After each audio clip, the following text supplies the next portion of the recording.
Pode ser, irmãos, daqui Mimoso Ré, mas sejam mais uma vez bem-vindos ao canal Only Jesus, canal YouTube Cristão Moçambicano.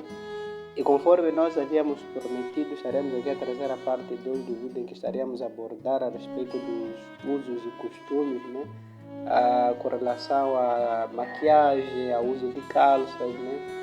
Como é que nós cristãos, né, à luz da palavra de Deus, nos posicionamos em relação a essa questão? Então, conforme nós havíamos prometido, está aqui a parte 2 e o nosso desejo é que Deus possa poderosamente falar contigo, que esse conteúdo possa agregar valor espiritual na tua vida. E não se esqueça de se subscrever no canal, curta, comenta e se inscreva aí, que Deus abençoe. Vamos ao vídeo.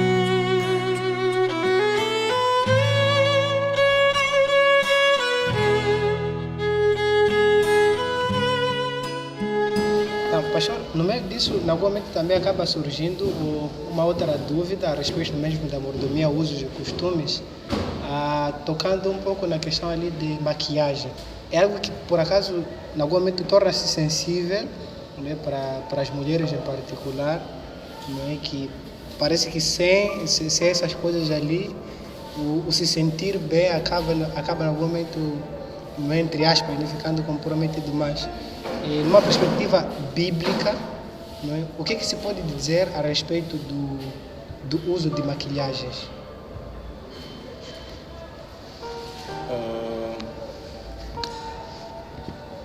Eu pessoalmente não vejo nenhuma inconveniência, né? Quanto ao uso de maquiagem. Sim. Simplesmente a Bíblia recomenda de fato que haja moderação, não é? 1 Timóteo 2, versículo 9 e 10, não é? E uma passagem que recomenda as mulheres, tanto nas vestimentas, no cabelo. 1 Timóteo 2, versículo 9 e 10. Ok. Não é? E também temos lá 1 Pedro 3, versículo 3 a 5. São passagens um pouco similares, né? Que recomenda, não é? Que as mulheres façam tudo com decência, não é? Não com exagero, tanto nas vestes, tanto no trato, né? De brincos, né? É verdade que o 1 Timóteo é bem compreendido lá em 1 Pedro, onde que Pedro enfatiza que a preocupação maior para as mulheres crentes deve ser um enfeite interior, não é?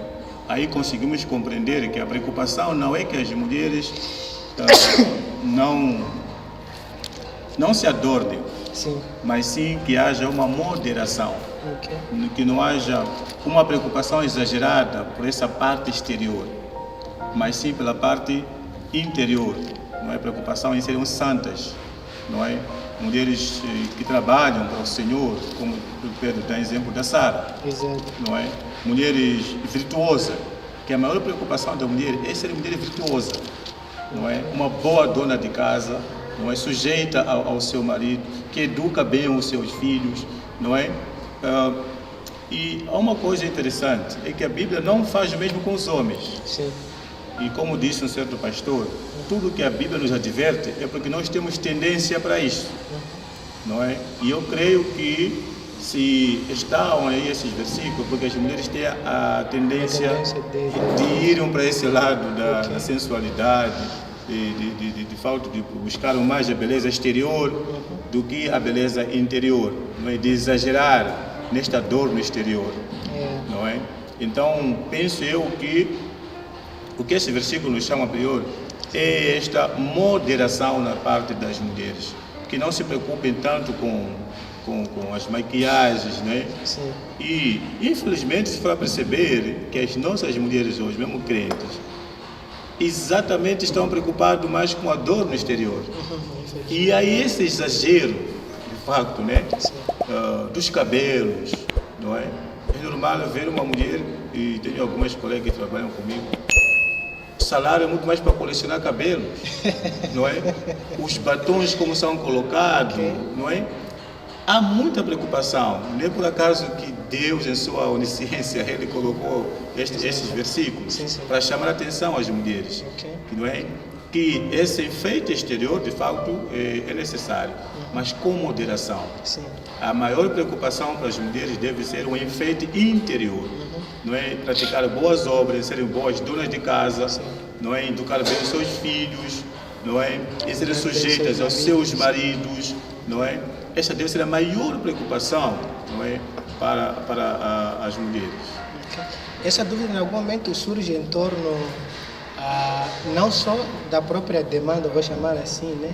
Dessas práticas para as mulheres, mas também pelo fato de quando Jeú foi ungido, né? Ele é ungido por Eliseu, ele vai ao encontro de Jezabel, né? Passo aqui a ler-se esse texto, que é de 2 de Reis, capítulo 9, versículo 30. Diz que depois Jeú veio a Jezreel e, ouvindo Jezabel, pintou-se em volta dos seus olhos, enfeitou a sua cabeça e olhou pela janela. Né? 2 de Reis 9, 30.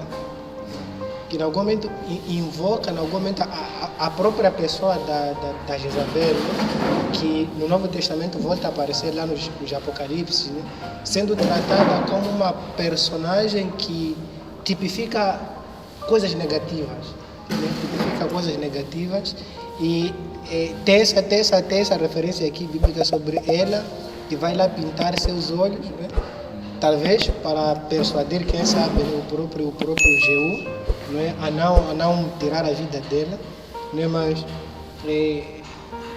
o que pode se dizer a respeito da Jezabel como uma personagem que no Novo Testamento em algum momento é tomada como uma tipificação do que não é correto, né? Ou daquilo que não convém, atrelado também aqui ao fato dela fazer aqui a prática desse uso de se pintar, exatamente nesse contexto em que ela vinha para ser ali colocada em perigo. Nós aqui temos um facto histórico. Sim. Né?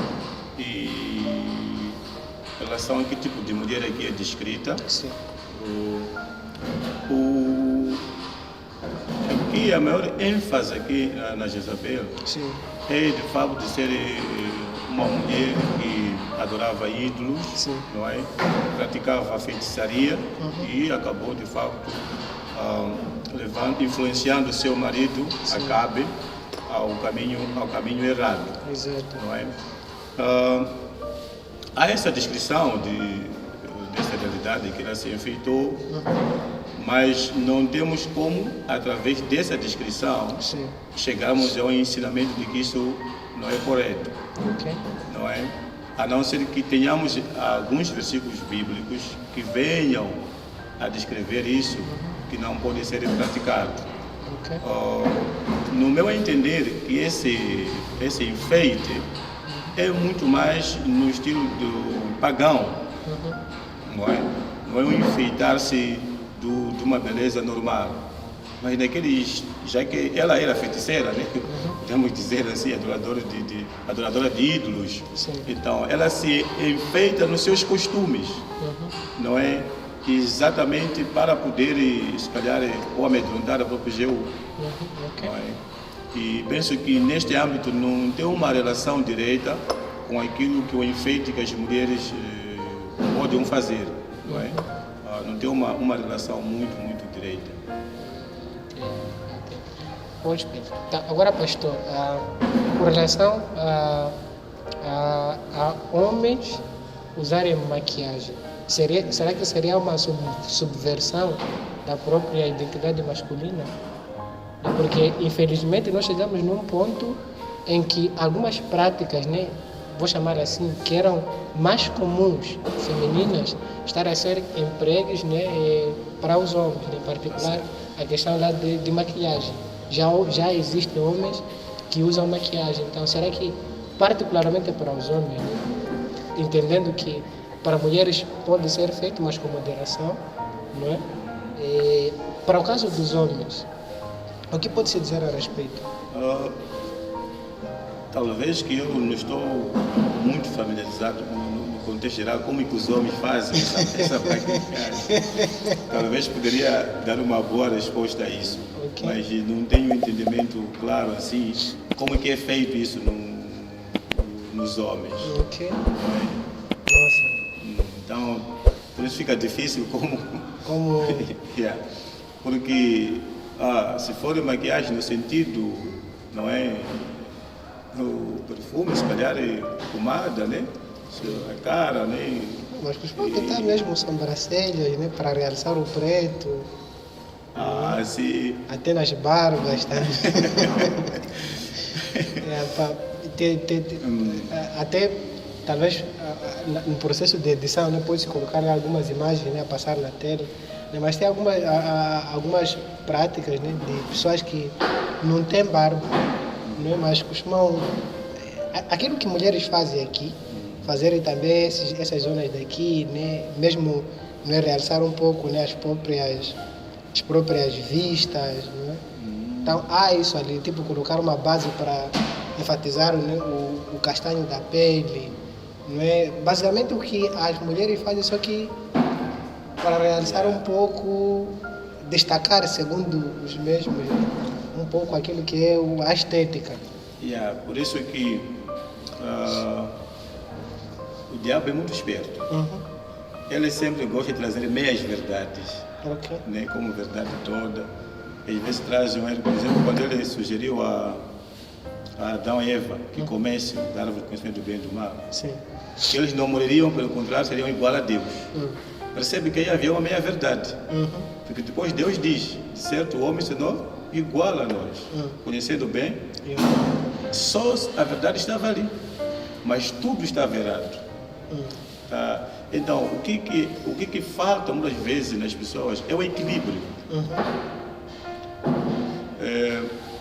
Penso que é lícito o homem se preparar. Mas agora, o problema é quando nós saímos do equilíbrio, começamos a exagerar. Não é? Nesse contexto, como disse o irmão, eu creio que aí já é sairmos, já é extrapolarmos já as balizas. É pendermos já para o outro lado feminino. Eu não acho positivo que nós, os homens, nos preocupemos com esses detalhes. Por isso que eu estava aqui a dizer até que não percebo bem até que ponto os homens hoje fazem essa maquilhagem, mas é pentear o cabelo, cortar bem o cabelo, não é? Pôr pomada, não é? Perfume, outras coisas. Até ali penso que é lícito. Sim. Mas quando nos preocupamos com detalhes, se calhar tentar os lábios, pintar um pouco, as sobrancelhas, aí creio que estamos a sair dos limites. Estamos a sair dos limites. Não sei se podemos passar para outro ponto ou ainda há necessidade de cavar aqui alguma outra questão sobre a maquilhagem. Penso que o básico é chamarmos a essa moderação. Sim. Que os homens se posicionem como homem. Não nos preocupemos com esses detalhes ali. Nós estamos a sair daquilo que nós somos como homem. O homem não pode se preocupar nesses detalhes. Eu muitas vezes gosto de dizer que o homem é como trator. O enfeite é para... Nós fomos a ver, na verdade, a mulher, de natureza, tem essa parte de se enfeitar. Não ser chamado a moderação. Aos nossos homens, não. Não é chamado isso. Por isso que o homem eu chamo muito mais de trator, né? E a mulher é como se fosse um veículo ligeiro, né? Um Corolla, que tem muitos detalhes lá, não é? Mas o homem não tem muitos detalhes, porque ele foi feito para trabalho, para soar, não é para enfeites, para relaxar. Isso aí é para a mulher, que nem mesmo a mulher é chamada a fazer isso, mas com moderação. Mas nós os homens temos músculos. Nós os homens é para trabalhar, o que identifica o homem é a musculatura, é o trabalho. Então não há espaço aqui para tanto embelezamento. Não é? Mesmo se eu trabalho num escritório, tenho que saber que eu em casa sou homem. Não é? Se vir um bandido aí, quem deve ser com katana sou eu, para proteger a minha família. Então eu não posso me colocar ao lado das mulheres. Tenho que me posicionar como homem. Tá certo.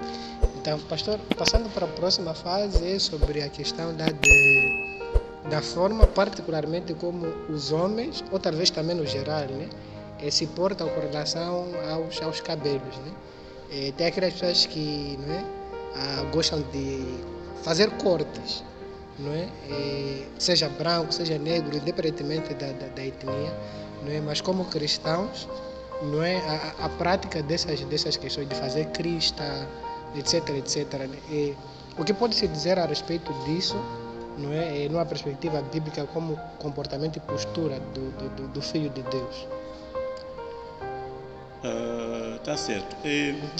Nós, como cristãos, somos chamados à santidade.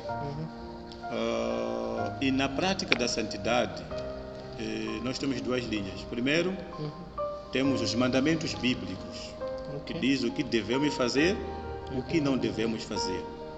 Mas para além dos mandamentos claros na Bíblia que nos diz o que devemos fazer e o que não devemos fazer, nós também temos o lado da conveniência.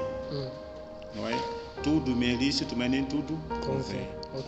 E estamos a falar da parte da conveniência, estamos a falar da parte da ética. Sim. Né? Porque há pessoas que só querem se nortear se está escrito ou não está escrito. Sim. Não é só assim o cristão deve caminhar. O cristão também deve caminhar pela ética. E eu, como cristão, é conveniente fazer isto ou aquilo? Sim. Não é? É assim como nós temos que caminhar biblicamente, não é? E por isso que eu acho que nessa parte dos cabelos entra nessa parte de conveniência. Sim, sim. O que convém, não é? E nós temos que perceber que nós, como cristãos, somos chamados embaixadores de Cristo. Sim. Somos representantes de Deus na terra. Eu posso dizer que um cristão tem uma responsabilidade maior até do que nossos governantes. Nossa. Yeah. Um cristão simples, ele é mais do que o presidente da República. Certamente. Porque o presidente representa os moçambicanos. Mas eu, como cristão na terra, sou representante de Deus, o Criador do mundo. Sim. Tenho maior responsabilidade. Mas nós vemos até o próprio presidente da República, na qualidade de presidente, sim, ele tem moderação. Com certeza. Ele veste-se bem. Apresenta-se bem. E como é que nós, que somos representantes de Deus, vamos lhe entregar a uma libertinagem só porque algo não está escrito nas Escrituras? Mas a responsabilidade que está sobre nós é mais do que essas pessoas do mundo. Como é que nós aceitaríamos o presidente da República, por exemplo, vir com um punk? Aceitaríamos? Certamente que não. Aceitaríamos o presidente da República com uma camiseta apertada, vir diante da nação? Não aceitaríamos. Então, esse é o grande problema que nós, os cristãos, às vezes, quando já começamos a estudar, começamos a conhecer a filosofia, entre muitas coisas, culturas, a teologia, muitas vezes até acabamos tendo esse conhecimento, não para o nosso bem, não para a glória de Deus, apenas para defender as nossas práticas que às vezes não são convenientes para os nossos cristãos. Sim. Então nós temos que saber, somos representantes de Deus, somos chamados de fato a sermos pessoas a seguir bem a ética. Não é? Se os representantes do mundo, eles por vergonha de fato do mundo, não, isso aqui não dá para um dirigente da nação. E eu, como filho de Deus, como é que eu tenho que me vestir? Como é que eu tenho que tratar com o meu cabelo, com o meu corpo? Exato. Então deve haver um equilíbrio, não é? Temos que seguir bem a ética. Os nossos cabelos devem ser bem tratados.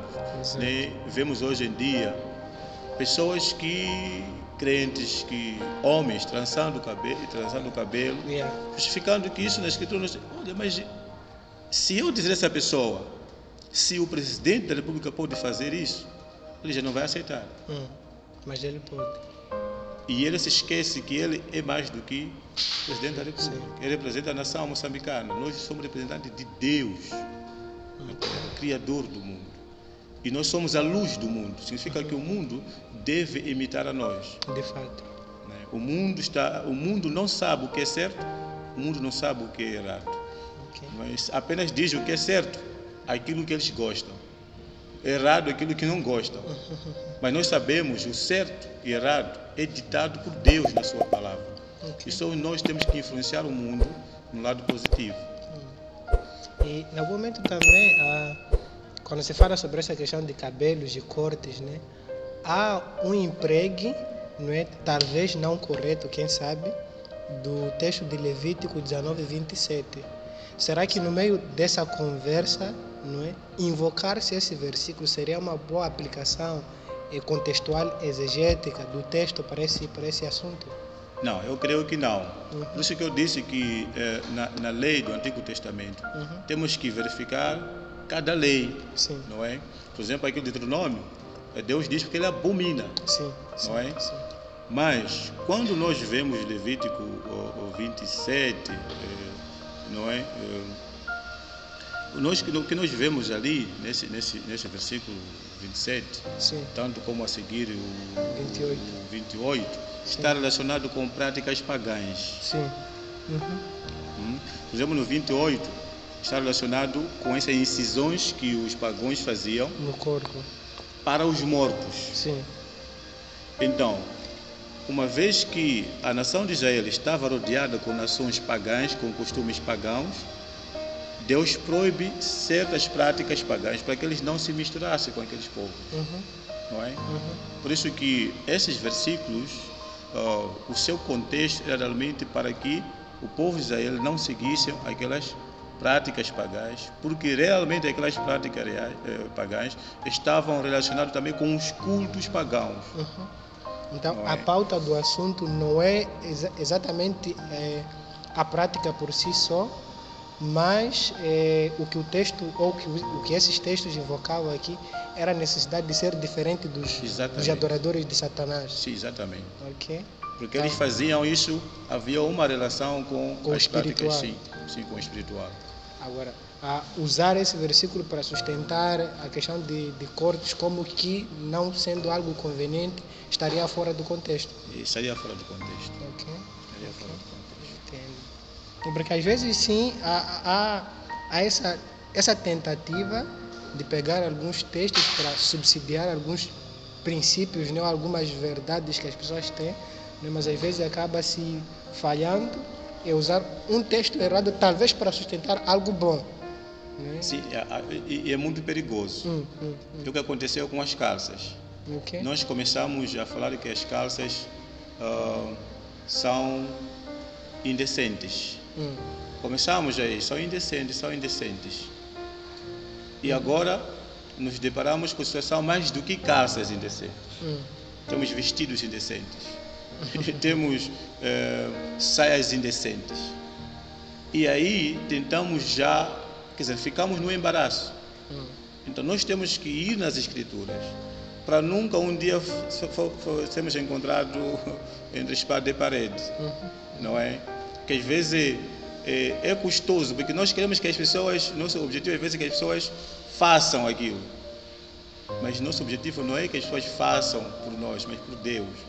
Por isso temos que ter essa coragem de fazermos boa exegese e não só trazermos um texto fora do contexto, porque queremos que as pessoas não façam aquilo. Porque mais tarde as pessoas podem perceber que o texto não proíbe isso. E o que vai ser? A prática praticamente vai se voltar. Sim, porque as pessoas estão lendo as escrituras, as pessoas investigam na internet e pela exigência vão perceber que realmente não tem a ver com isso. É só chegar na igreja, pastor, isso que você está dizendo não tem a ver com esse texto. Então você já está limitado.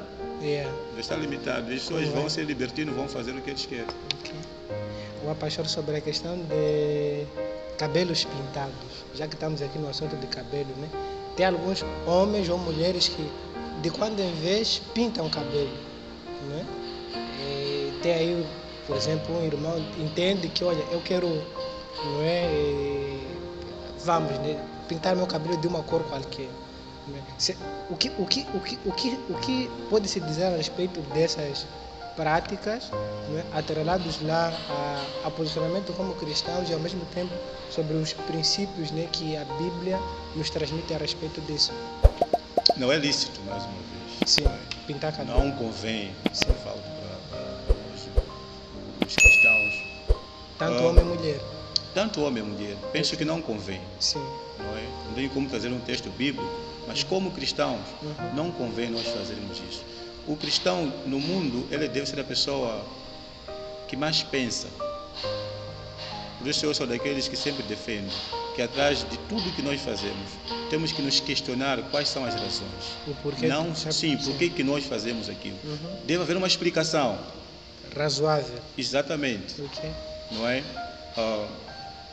Por exemplo, eu vejo às vezes as pessoas mais velhas que têm cabelo branco, às vezes pintam o cabelo, meio para ser preto. Até aí é um pouco razoável, não é? Aí é um pouco compreensível. Okay. Mas eu, assim, de repente, pintar para ser cabelo amarelo, vermelho, eu acho que não convém como crente. Isso não tem nenhum significado. E eu creio que mesmo a pessoa que diz que tem uma lógica para trazer, não será convincente. Não é ético. Deus nos criou do nosso jeito, porque isso também faríamos de fazer operação plástica para ser branco, não é? Então eu tenho que me contentar com aquilo que eu sou, do jeito que eu sou, não é? E ter orgulho disso que eu sou. Exato. Já que o pastor tocou um pouquinho aí, né? Não que seja o objetivo do vídeo, mas só uma curiosidade rápida, né? Sobre as mulheres que fazem operações plásticas, particularmente, talvez para enfatizar alguma parte do corpo, talvez seio, ou não é, porque tem essas operações com recurso a silicones, né? Para tentar realçar alguma parte. Já que comentou-se um pouco a respeito disso, que pastor, talvez, assim de forma assim, muito rápida, né, teria a dizer a respeito? Também não é certo. Sim. Não é? Do jeito como Deus nos criou, nós temos que ter orgulho. Okay. Eu penso que quando nós recorremos a estas formas, significa que eu estou insatisfeito. Está a perceber? Por aquela forma que eu sou. Eu estou a culpar a Deus por ter me feito daquele jeito. Não é? E também as pessoas fazem isso à busca de perfeição externa, não é? E eu penso que não é correto. Sim. Não é? O correto é eu me contentar do jeito que eu sou, não é? Como Deus criou-nos, cada um com a sua forma, e glorificar a Deus do jeito como Deus o criou. Porque essa diversidade toda é que traz a beleza no mundo, não é? Porque Deus criou as coisas de forma diversificadas e nós temos que aceitar essa diversificação. Exato. Por isso, aquilo de nós não tolerarmos não, eu não gosto de negro, não gosto de branco, tudo isso é contra Deus. Essa diversificação toda é beleza de Deus. E nós temos que nos contentar com tudo isso. Não é? E tanto como também Deus como me criou a mim, não é? E com essa altura, que às vezes tem que dizer que não, essa altura é melhor, tudo é melhor. É Deus que criou. E temos que receber com humildade e com contentamento. E nunca ficamos satisfeitos por darmos outras formas de ser. E se fosse para nós tentarmos sustentar, subsidiar algum texto, só para termos um apoio, né, entre aspas, bíblico, né, de que forma poderíamos sustentar? Nas mulheres, teríamos relacionar também com 1 Timóteo. Sim. Não é? Porque o que existe mesmo na mulher é vaidade. Sim. É a vaidade. Não é? E chamaríamos a atenção às mulheres cristãs a serem modestas, a serem equilibradas, a não seguirem essa moda da vaidade do mundo. Porque a verdadeira beleza não é exterior. Não é? Nenhuma pessoa, depois de desaparecer, é lembrada por causa da sua beleza exterior. Nenhuma pessoa. Mas toda pessoa é lembrada por seu comportamento, seu caráter. E nós estamos num mundo que tenta ver a beleza, tudo que é de fora. Por isso há menos pessoas santas, não é? Há menos pessoas hoje vindo, pastor, como eu ser santo? Né? Há tanta ênfase por exterior. Então é uma chamada a atenção, tanto para as mulheres crentes, que a maior preocupação nossa como crentes é chamar a atenção ao mundo com o nosso caráter. Aliás, é isso que fica nas pessoas. Sua beleza, as pessoas podem impressionar naquele momento, mas depois de ir já acabou. Okay. Mas o seu caráter é que marca as pessoas. Sim. É o que fica. Então temos que nos preocupar pelo caráter e não com a vaidade. E, pastor, só para encerrar essa questão de cabelos, né? Tem dois extremos. A ausência do cabelo, tipo o rapar, né? Estar de careca, e outro extremo é ter o cabelo demasiado, né? Tanto para homens, para mulheres. O que a gente pode dizer a respeito disso? Se calhar pode ter uma irmã que entende que quer cortar cabelo e quer vir talvez na igreja de careca, não é? Ou mesmo para o homem, ele entende cortar cabelo e quer vir para a igreja assim, eu quero andar assim nas ruas, né? Ou a irmã, não é, decide para deixar o seu cabelo comprido, ou o homem, não é, deixar o seu cabelo comprido. Esses dois extremos, para homem e mulher, né? Estar de careca e estar de cabelo comprido. O que pode se dizer a respeito? Esse assunto é tratado muito mais lá em 1 Coríntios 11. capítulo 11. Sim. Não é? Podemos não lermos em detalhe, mas de resumo, esse capítulo fala sobre homens tanto como mulheres. Sim. Paulo resume nesse capítulo é que as mulheres, ele primeiro começa a falar que as mulheres não é lícito que elas estejam que orem, não é, ou profetizem, não é, sem cobrir, sem um lenço. Sim. Não é? Mas no último, eu acho que penúltimo, último versículo, ele vai dizer que de fato o cabelo comprido da mulher foi lhe dado como substituto do lenço. Sim. Não é? E para mim o que eu percebo nesse capítulo, para as mulheres, não é lícito uma mulher não ter cabelo, porque dentro ou fora da igreja. Sim, porque o cabelo para a mulher, também diz lá no capítulo 11, ter cabelo significa reconhecer que o homem tem autoridade sobre si, para a mulher, não é? E não ter cabelo significa não reconhecer que o homem é a autoridade que Deus colocou para a mulher. Não é lícito a mulher não ter cabelo, não é? Andar de careca. Andar de careca, não é de mulher, não é? E também, no mesmo capítulo 11, o apóstolo Paulo fala que também é desonroso para o homem ter cabelo comprido. Sim. Não é? E não significa que ter o cabelo comprido é simplesmente para as mulheres. Não para homem. Não para homem. Para as mulheres. Então, e em caso de algumas enfermidades ou momentos que obrigam a mulher fora da sua própria vontade de cortar o cabelo, deve manter o lenço, que simboliza o cabelo comprido. Sim. Então, pastor, em algum momento aqui podemos talvez ousadamente afirmar que homem ter cabelo comprido não é permitido. Não é da sua natureza. Não é natural. É algo para as mulheres. Não é? Porque Paulo esclarece muito bem ali aqui logo que é o símbolo de autoridade. Aqui logo se anula a questão das rastas. Aí não tem espaço. Não tem espaço. E para talvez mulher rasta seria discutível, por exemplo, para a raça branca, não é? Que os homens têm, mas mesmo assim, se formos na raça branca, vamos perceber que não é tão natural mesmo que o cabelo dos homens cresce naturalmente, facilmente, não é? Cria a si mesmo, né? Um tempo. Mas a mulher é fácil, não é? E então, tanto para os negros forçar. também, sim, os homens forçam, exatamente. Os homens forçam, não é, para ter um cabelo comprido, enquanto que as mulheres é natural. Logo na nascença você vê criança, se é mulher, já tem um cabelo grande. Não é, facilmente cresce, mas para o homem tem carapinha, que eu tenho que deixar muito tempo crescer. E hoje em dia até forçam, compra aquilo como que chama, tem aqueles cabelos já que colocam mesmo. Então não é lícito para o homem, não é bíblico. Agora rasta para mulheres? Porque há que eu diga que a rasta por si só faz parte de um movimento, de uma seita, o rastafarismo, que adora-se lá ao Deus já. Então Alguns argumentaram dessa forma, dizem que seria uma forma de idolatria, né? Conforme alguns. Né? Porque o que a Bíblia fala também para Timóteo é sobre tranças. Porque percebemos que trançar é lícito para mulheres. Okay. Agora, fazer rasta também acho que é um desequilíbrio. Penso que não é conveniente.